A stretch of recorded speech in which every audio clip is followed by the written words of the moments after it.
Hello, everybody out there, and welcome to another episode of the Talk That Talk Show with me, Barry Holmes. And we are here for our 196th episode of the Talk That Talk Show. And I just can't believe it. With each episode that we record, we just inch closer and closer to the 200th episode.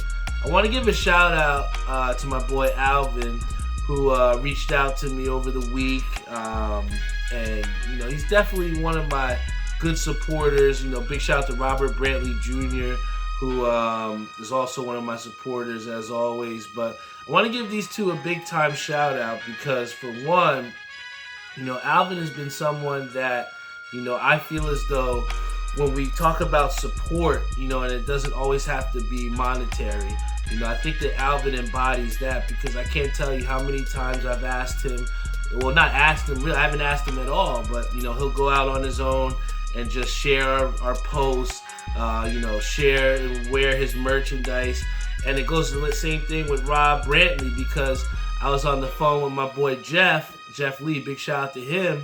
And he doesn't even know my boy Rob at all, but he said there's this guy with glasses who comes in on Wednesday night all the time and wears this Talk That Talk Show merch.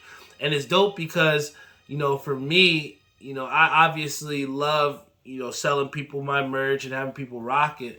And especially seeing people, but I feel as though sometimes when people know they're going to see me, they'll put the merchandise on. But just the fact that people are rocking it and people are noticing that and then can come back to me and say, hey, it's really dope that I'm seeing your stuff where I'm at.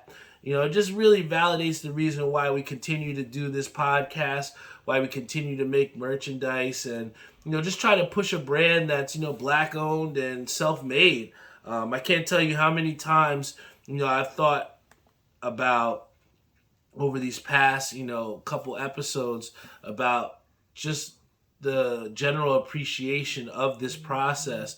And then also with me being here, man, I can't, we can definitely, go through it countless times on the last episode as far as, what happened in my experience and why I'm here. But, through all, it still kind of remains fresh in my mind. So, it's kind of giving me, again, this like new outlook on everything. And I just want to take my time to appreciate all the people that continuously support with this show and make it possible.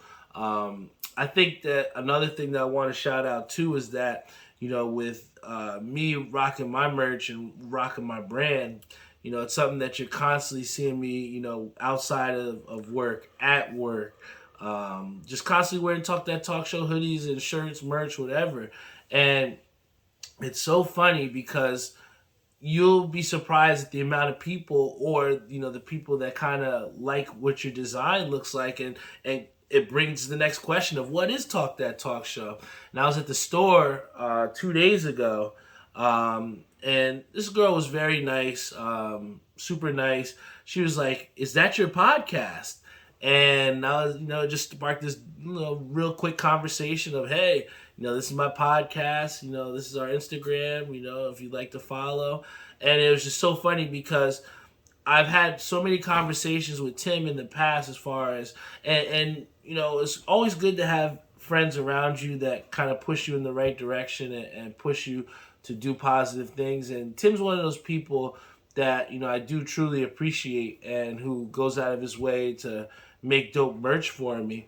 And, for Tim, he's just been, synonymous as far as, working hard and, building his brand. And we've kind of like paralleled ourselves, and, we always talk about investing in ourselves and trying to make sure that, you're taking the steps to build something from yourself from the ground up. And, I have to thank him so much for where we're at. And, one of the biggest things that, he helped me out too was, he told me that he would allow me, when I would come back to Bowling to be on staff with his ink parlor sublimation. And, that was a great ask from him. And, that was something I truly appreciated because at the end of the day, it means something to build something from the ground up, but it also means something to have the support of your friends and the people that are, around you to help build it up as well. And I can't tell you how many people have been in bowling alleys rocking our merchandise. I can't tell you how many times people have been rocking hoodies. And to have this girl who truly liked my hoodie and followed me, and it goes back to the thing of what I talked about with Tim as far as what we're trying to do or what we're trying to accomplish as a brand. For most people, they're thinking, oh, well, I'm trying to make money, trying to cash out, trying to be a millionaire. And really, my purpose of rocking Talk That Talk Show merch or having people wearing it is just to spread the brand, man. Like, I'm not out here to rip my friends. I'm not out here to try and make buku bucks. Literally, the whatever money that I put in, I reinvested to try and make even more dope stuff that people want to wear and can get our brand out there. And I think that moment of being in the store and having this girl say, hey, what is this your show? Let me follow you. It was like the perfect organic marketing that I based this entire show around. And I feel like so many times people ask me, what are you looking to accomplish? Where are you trying to go with this? And you're not, making super money off this. And really it just comes down to things that you're passionate about and what is it that you're trying to accomplish. And for me, this podcast has nothing to do with money. It's just a platform for me to showcase to you guys who I am every single time I come out here. And also to be a pillar of accountability and consistency for everyone else out there that looks up. I mean, you'd be surprised at the people that come up to me. Someone like Howard, he'd been blowing up my Facebook saying about how he wanted a hoodie, and I was able to give him that hoodie, and you wouldn't be able to tell that I wasn't giving him like the $1 million ticket or something like that. This guy was grinning from ear to ear, and someone like Lenny, who's so happy to wear his Talk That Talk Show merch and his hoodies, it's the joy that people get when I'm giving them this merch, and the joy that people have with rocking it is what makes me feel good inside and what makes me feel that it's worth it. Once upon a time, I was saying this before when I had released the OG6s again and redid them with the hoodies, I had said that at first I was a little bit scared or not optimistic as far as making the jump to investing a little bit more money to get hoodies, because I had success with the shirts, but I was like, I don't know, do I really want to put this extra money up? Are people really going to rock out with me? And sure enough, it wound up working out, and I sold out in 6 hours. And that moment, that lesson that I learned, and like I said to myself about consistently believing in yourself and not being afraid to invest in yourself, that's what's led to this point we're at right now, where I have no problems putting up some money to get some shirts or some hoodies out there or some stickers, playing cards.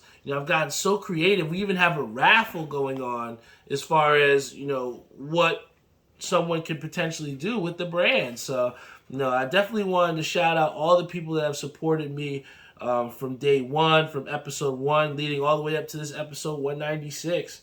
And before I really want to get into the main topic that I wanted to talk about today, I also wanted to inform you guys also of the different opportunities that you have to support and what events that you kind of have on your radar.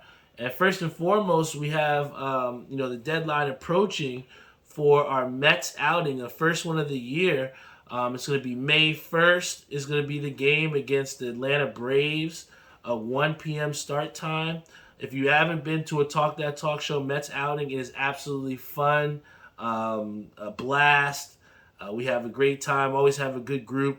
I was talking to my boy Martin Henry. He's super happy to be joining us with this Mets outing, and he was excited to show me all his different Mets jerseys. But, you can't beat it. We actually got $20 off for this game. So for $80, you get unlimited drinks up until the 7th inning and an hour prior to the game. And then you also get an $18 food voucher back that you can use anywhere in the ballpark. So if you really do enjoy the Mets, if you enjoy baseball, if you want to just come out and hang out with me, this is what we're doing. We have the Mets outing. The deadline for the payment is the end of the month. So you have until February 28th, March 1st.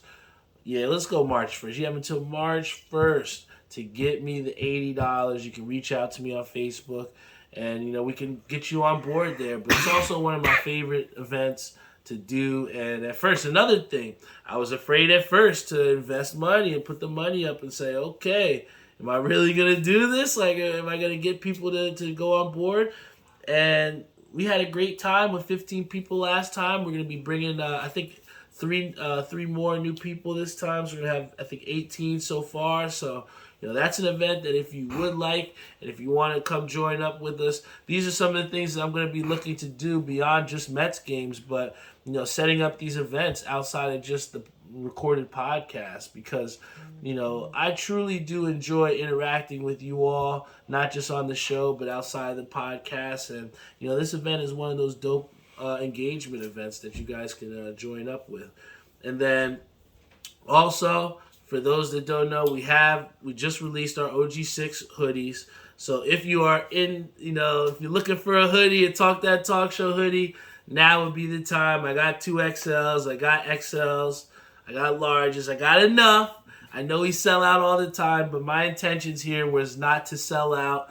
My intentions were for anybody that did not get a chance at the OG6 the first time around, I want you all to get a chance to be proud and to kind of be like how Howard was and smile when you get some merch, So that hoodie is out there right now. We also have the raffle. We're going to be drawing the raffle on the 200th episode. So you have 4 weeks to try and get me some money, all right?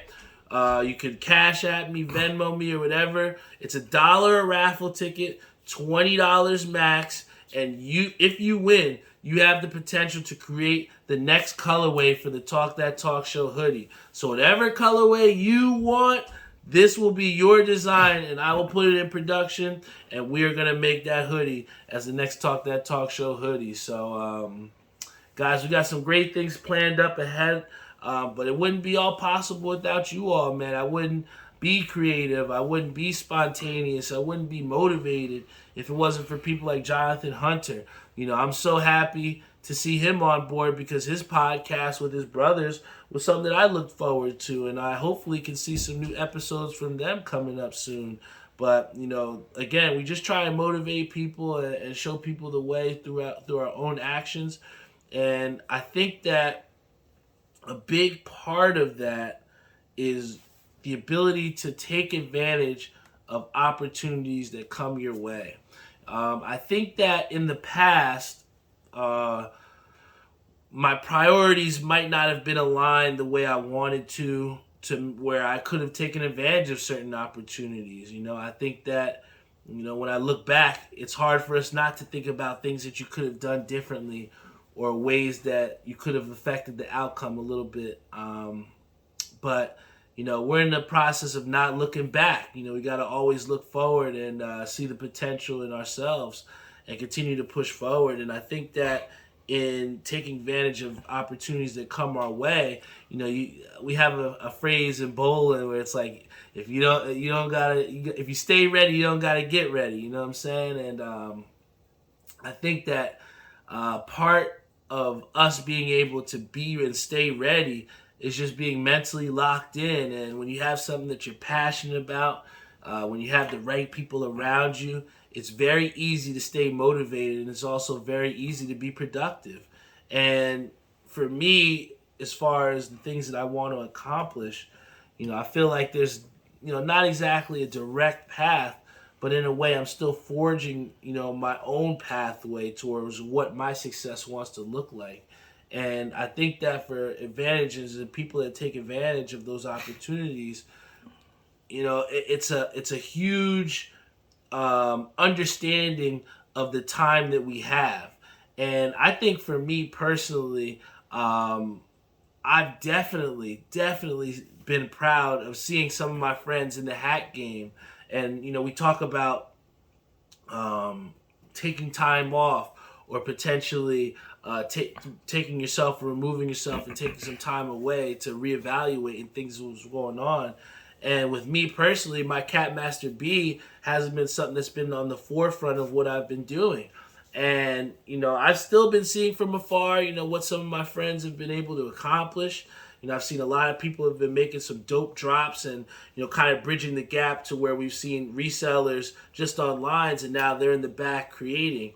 And I think that it's easy for some to say, well, where's your hats? What are you going to be dropping coming out? And, what do you have going on? But, for me, it's not that I've moved on from Cat Master B, but, in a way I've kind of just really refined where it is that I'm trying to go right now and what the energy that I'm putting forth in to accomplish that. And I feel as though my time just has not been, centered towards, hat reselling and hat collection.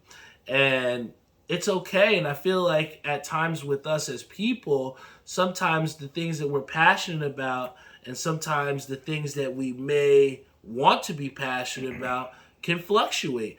It was funny, the kids are reading this book called A Raisin in the Sun, and one of the characters in the book, Beneatha, she's being made fun of by her family because she has all these different passions and all these different things that she wants to try, but she never sticks with 100% fully.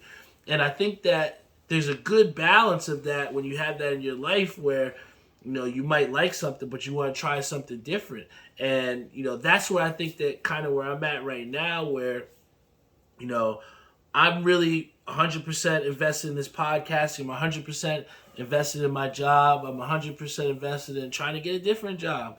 And also 100% invested in getting my personal health and physical health up to where it needs to be from this accident. So, I feel as though the things that there's always a push and pull. You know what I'm saying? There's always a push and pull.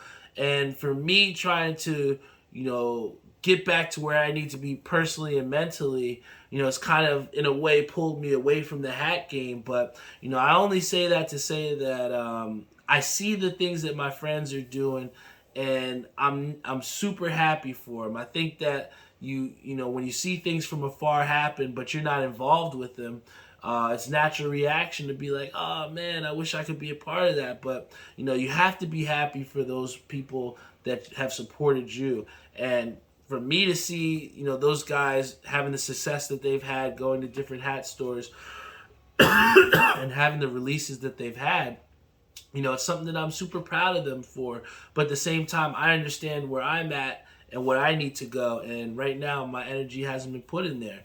But the advantages that I have taken, opportunities of, have in my job, being able to, advance and, get a pay increase and do the things that I've needed to do to, take advantage of those opportunities. And I think that, none of those things happen throughout hard work. And I love to, correlate this in, excuse me, but I love to correlate this in with the slam dunk contest from last night because, here we saw a guy in McClung who literally, like Shaq said, nobody knew who he was unless you watch those YouTubes and unless you know basketball from a while back.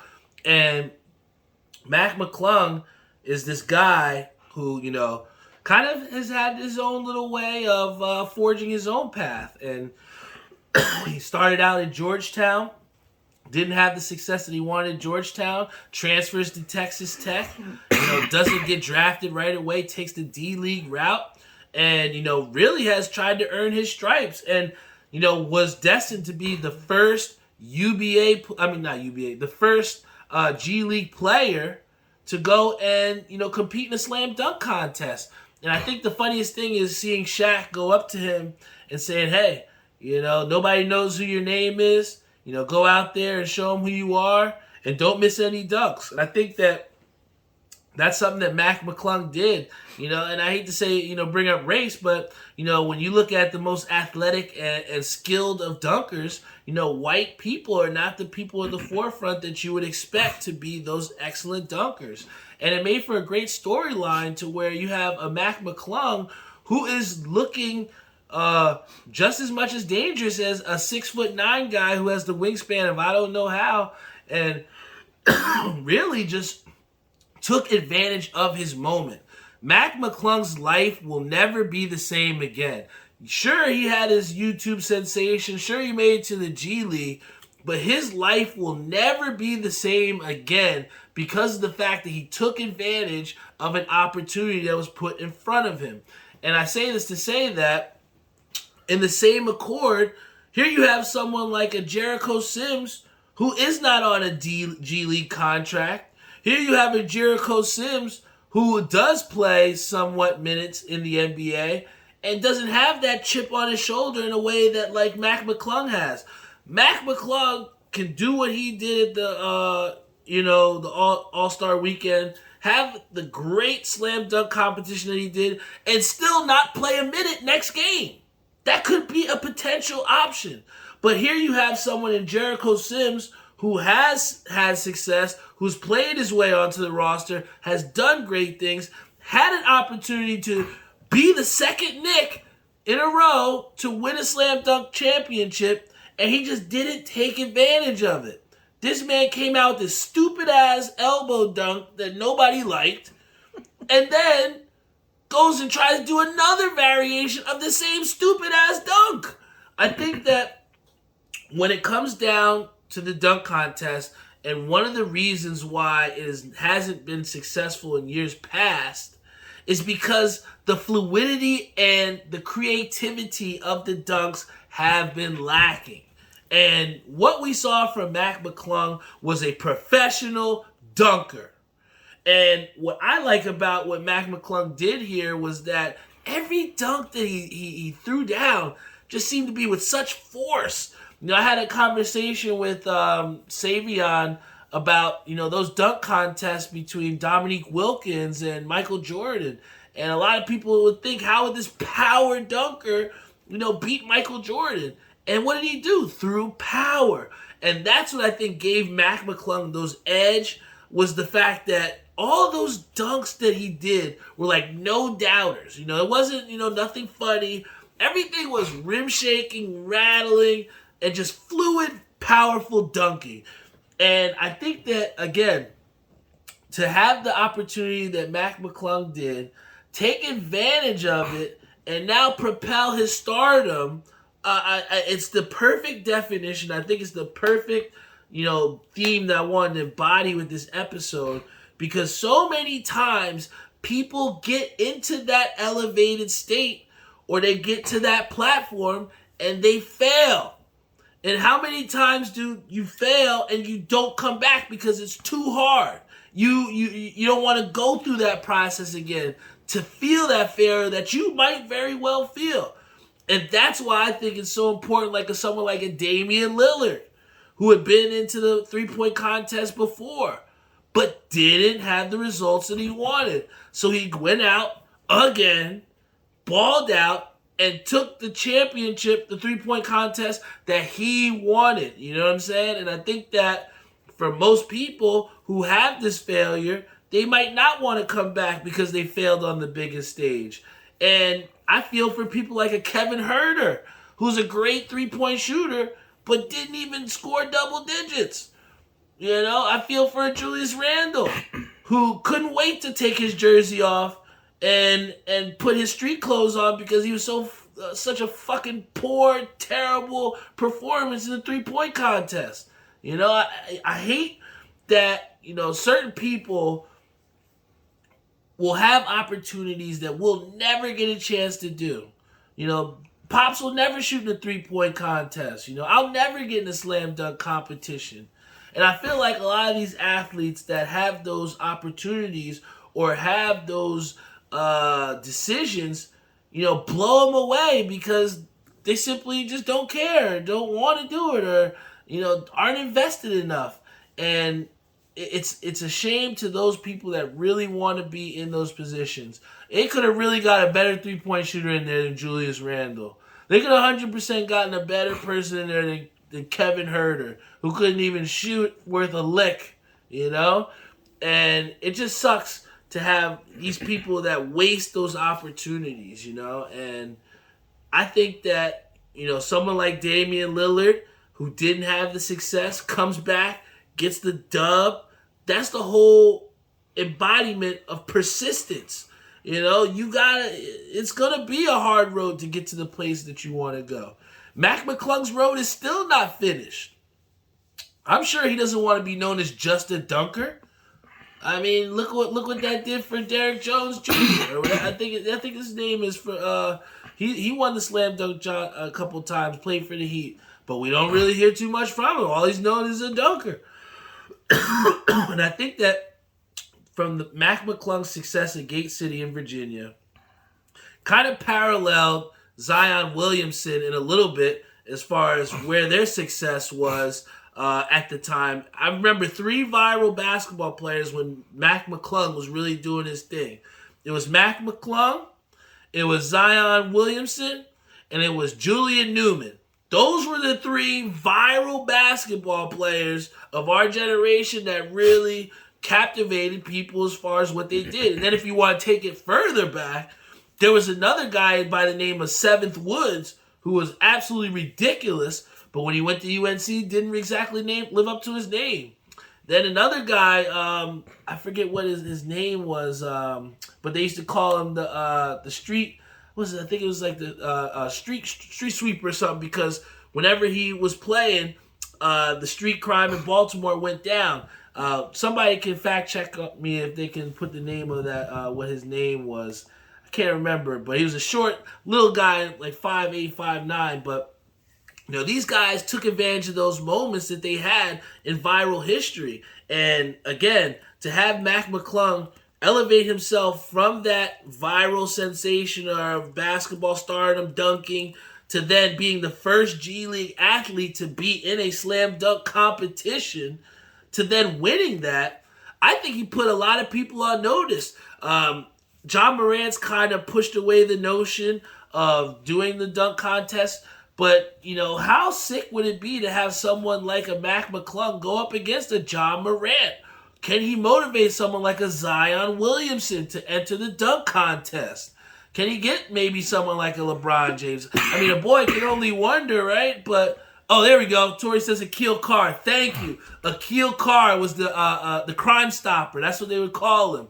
And he was one of the first viral sensations that I remember. And this guy was absolutely out of his mind. Short guy, about 5'6", 5'7", but could never crack, the NBA. I think he was on a G League for a couple teams, whatever. So that's what I'm saying. A lot of these sensations or these YouTube guys, they don't really have the success when it comes to the next level. So, I truly do appreciate what Mac McClung did for the sport of basketball with that slam dunk contest.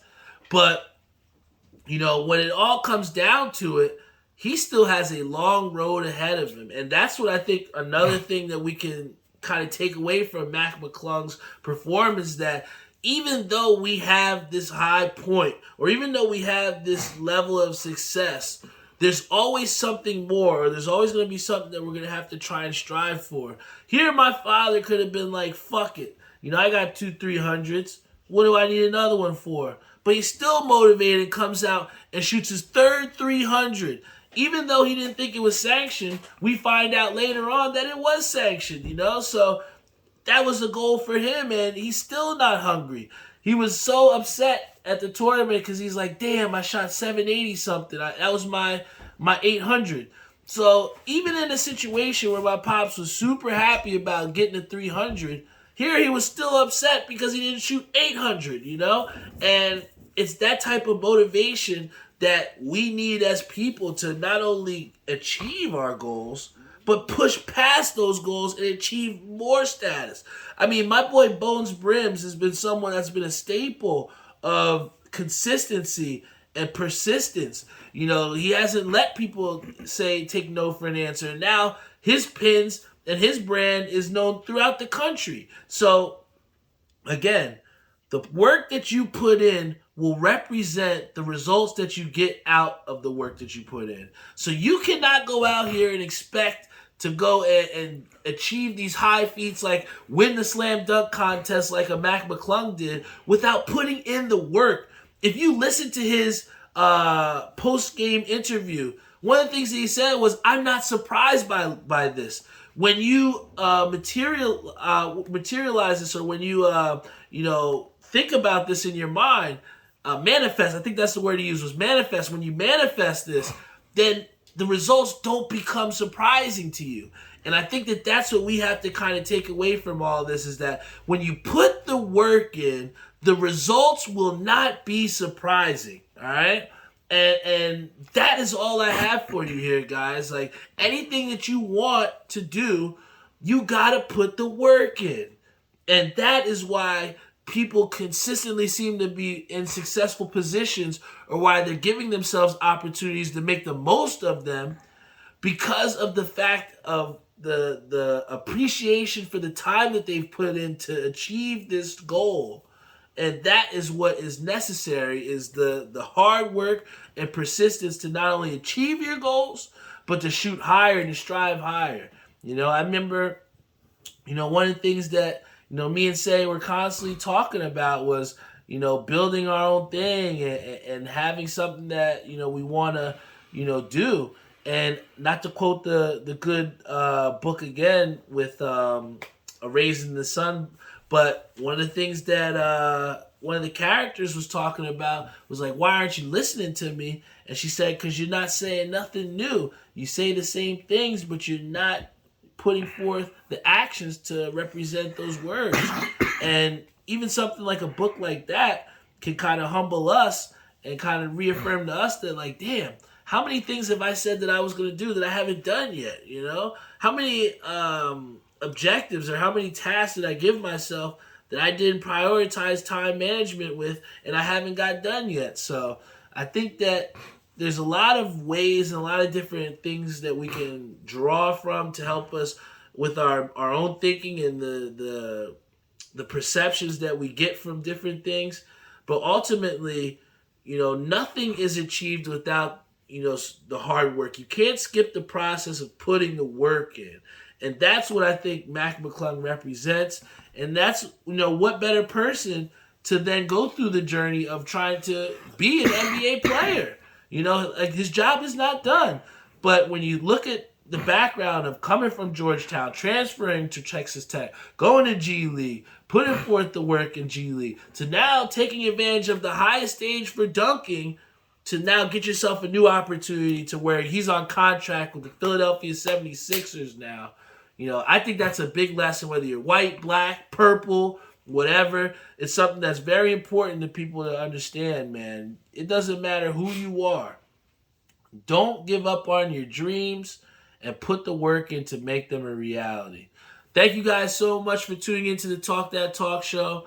Episode 196 is in the books. We're going to keep grinding, man. We're going to keep striving, achieving. You can always check us out at talkthattalkshow.com. You can reach out to me to get in on the hoodie raffle, or if you'd like to purchase a new Talk That Talk Show hoodie. The opportunities for support are out there for you guys. Just got to continue to rock out with me. Tune in every week. I know Jeff's brother said he couldn't wait to hear what I said about Jericho Sims. Mike, I have to say, I'm just so disappointed, man. He totally wasted the spot. And he made my boy Spike Lee look stupid out there, clapping for him, putting two hands in the rim to then take out a note that he couldn't even open and rip to say 50. So that's why it's important, guys, to keep the right people around you. Someone told Jericho Sims that was a great idea.